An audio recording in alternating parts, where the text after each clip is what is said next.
if we take The Sims, for example, The Sims has antecedents. So The Sims is about manipulating little entities that technically are what we would call artificial life agents. This is the same thing that drives your Roomba, by the way. It's the same sort of programming code.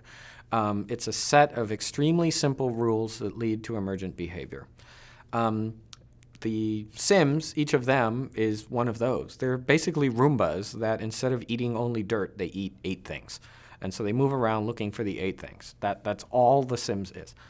That said, The Sims had an antecedent in something called Creatures, which was also an artificial life simulation. If you go further back than that, in the 1980s, there was a game called Little Computer People, which was a side view of a house with little artificial life agents.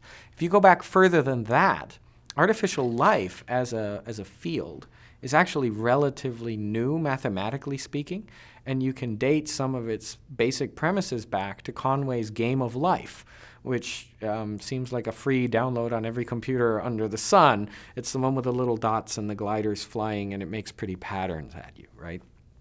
Each of those dots is also an artificial life agent. So in a sense, The Sims is just a very elaborated version of the same design.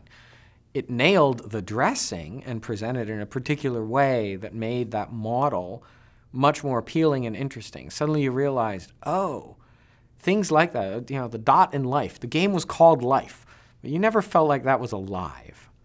By the time we got to The Sims, you went, wait a minute, that actually acts like something living, right? Kind of like we do with the Roomba.